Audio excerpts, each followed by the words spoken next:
Hello students, last video में हमने बात करी थी फियोफाइसी के जनरल कैरेक्टर के बारे में। अब हम लेंगे आपके सिलेबस में जो मेंशन है एक्टोकार्पस फियोफाइसी का एक मेंबर, उसके बारे में डिटेल स्टडी। तो सबसे पहले इसका क्लासिफिकेशन देख लेते हैं। फियोफाइसी क्लास ऑर्डर जो है Ectocarpus and family Ectocarpus genus Ectocarpus. इसकी यदि अक्रेंस देखें यानी प्राप्ति स्थान, तो ये कॉस्मोपॉलिटियन है, यानी कि आपको सभी जगह मिलेगा, विश्वव्यापी है। पोलर जो रीजन है वहाँ पे ये कोल्ड वाटर में मिलता है। पैसिफिक कोस्ट की अपेक्षा अटलांटिक में ज़्यादा मिलता है। ठीक है। इसके अलावा भारत में यदि इसकी बात करें तो ये वेस्टर्न जो घाट है, वेस्टर्न कोस्टल एरिया जो है वहाँ पे ये मिलता है। इसकी कुछ स्पीसीज जैसे कॉनिफेरस, ब्रीवी आर्टिकुलेटस मुख्य है। फ्यूकोस और लेमिनेरिया के ऊपर मिलती है। इसकी एक स्पीसीज है फेसिकुलेटस जो एपिजॉइक है, यानी जानवरों के ऊपर मिलती है जैसे फिशेज के ऊपर, जबकि एक इसकी स्पीसीज एंडोफाइटिक के जो पादपों के अंदर मिलती है जैसे डर्मोनिमेटस। फिर देखिए इसका थैलस स्ट्रक्चर। एक्टोकार्पस का यदि थैलस देखें तो हिट्रोट्राइकस होता है। हिट्रोट्राइकस का मतलब हिट्रो मतलब ऑड यानी अलग अलग, ट्राइकस यानी कि ट्राइकोम यानी तंतु। ऐसा थैलस जिसमें दो अलग अलग प्रकार के तंतु हैं, एक प्रोस्टेट होता है, एक इरेक्ट होता है। प्रोस्टेट का मतलब जो क्षैतिज है, जमीन के साथ चल रहा है। इरेक्ट का मतलब जो जमीन के परपेंडिकुलर खड़ा है। प्रोस्टेट जो पार्ट होता है वो क्रीपिंग यानी विसर्पी होता है, जमीन के साथ साथ रेंगता हुआ वृद्धि करता है और ये ब्रांच्ड होता है। तथा ये जो प्रोस्टेट पार्ट है ये इसको सबस्ट्रेटम जिस जगह पे ये है उस आधार से चिपकाने का कार्य करता है, कोई चट्टान से या कोई फिश के ऊपर या किसी प्लांट के अंदर, जहाँ पे भी ये है उसको चिपकाने का कार्य जो है इसका प्रोस्टेट वाला पार्ट करता है। जो फ्री फ्लोटिंग स्पीसीज है उसमें यह भाग जो है कम विकसित होता है, जबकि जो अटैच्ड स्पीसीज है किसी के ऊपर जुड़ी हुई है वहाँ उसमें ये भाग ज़्यादा डेवलप होता है। फिर देखिए वर्टिकल पार्ट भी ब्रांच्ड होता है लेकिन इरेगुलर ब्रांच्ड होता है। इसकी शाखाओं की कोशिकाएं अनुप्रस्थ पट्टों के ठीक नीचे से विकसित होती है, यानी जहाँ जहाँ पे सेप्टा है उसके नीचे से ब्रांच निकलेगी।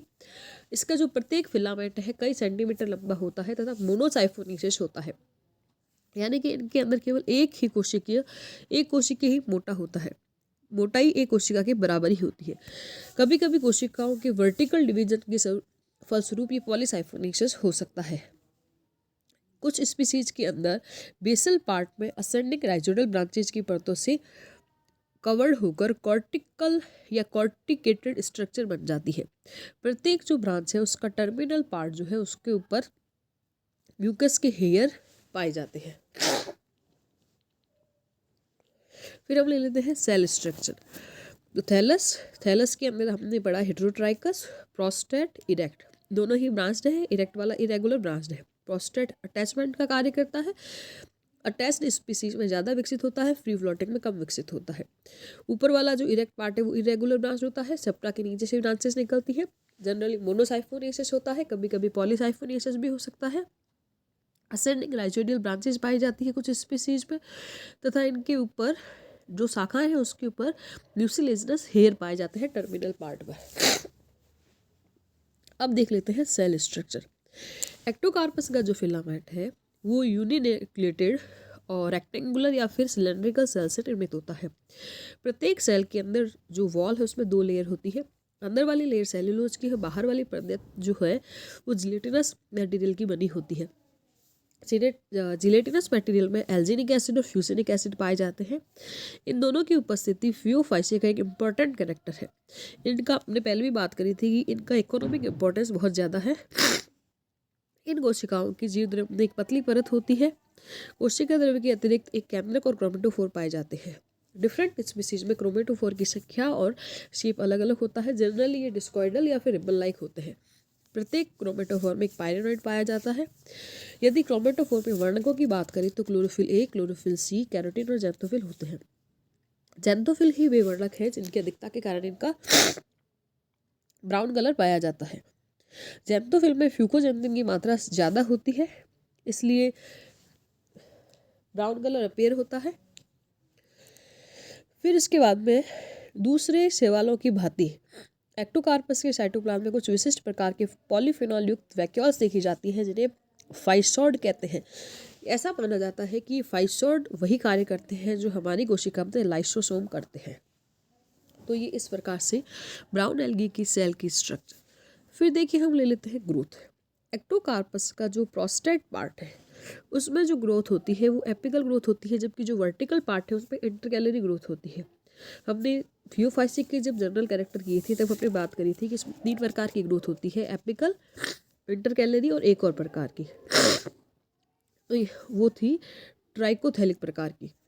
तो यहाँ पे हम एपिकल और इंटरकैलरी 2 की ही बात कर रहे हैं। तो prostate part apical, erect part जो है वो इंटरकैलरी। प्रत्येक जो वर्टिकल ब्रांच है उसके बेस पर कुछ मेरिस्टेमेटिक सेल्स पाई जाती है जिसके ट्रांसफर डिवीजन से नई सेल बनती है। नई जो सेल बनी है वो डिस्टल पार्ट में स्थित परिपक्व कोशिकाओं से छोटी होती है, यानी नई कोशिकाएं पुरानी कोशिकाओं से छोटी होती है। कुछ स्पीसीज में मेरिस्टेमेटिक सेल आधार पर स्थित न होकर मध्य में होती है या फिर शीर्ष पर होती है। तो मेरिस्टेमेटिक सेल जहाँ पर होती है उसी हिसाब से वृद्धि होती है, एपिकल ग्रोथ या इंटरकैलरी ग्रोथ। तो ये एक्टोकार्पस का क्लासिफिकेशन, ये इसका थैलस स्ट्रक्चर, हैबिटेट और ये इसकी सेल स्ट्रक्चर और ग्रोथ। एक्टोकार्पस का हम देख लेते हैं थैलस। ये देखिए एक्टोकार्पस की थैलस की संरचना, ये देखिए ये इरेक्ट पार्ट है। यहाँ पे आपको ये ब्रांचेस दिख रही है, ये सिंगल सेल है जिसमें सेल वॉल, साइटोप्लाज्म, क्रोमेटोफोर, पायरेनॉइड और न्यूक्लियस दिखाई दे रहे हैं। सेल जो है रेक्टेंगुलर दिखाई दे रही है या सिलेंड्रिकल दिखाई दे रही है। ये जो स्ट्रक्चर है ये रिप्रोडक्शन से रिलेटेड है, ये स्पोरेंजिया है। ये हम जब रिप्रोडक्शन करेंगे तो उसमें इसकी बात करेंगे। तो इस प्रकार से एक्टोकार्पस का जनरल इंट्रोडक्शन। ये एक्टोकार्पस का पूरा थैलस है। ऊपर की जो ब्रांचेज खड़ी है वो इरेक्ट है और जो जमीन के साथ लगी हुई होती है वो होती है प्रोस्टेट। तो इरेक्ट, प्रोस्टेट और ये सिंगल सेल। तो इस प्रकार से फिर नेक्स्ट वीडियो में हम लेंगे एक्टोकार्पस के अंदर रिप्रोडक्शन।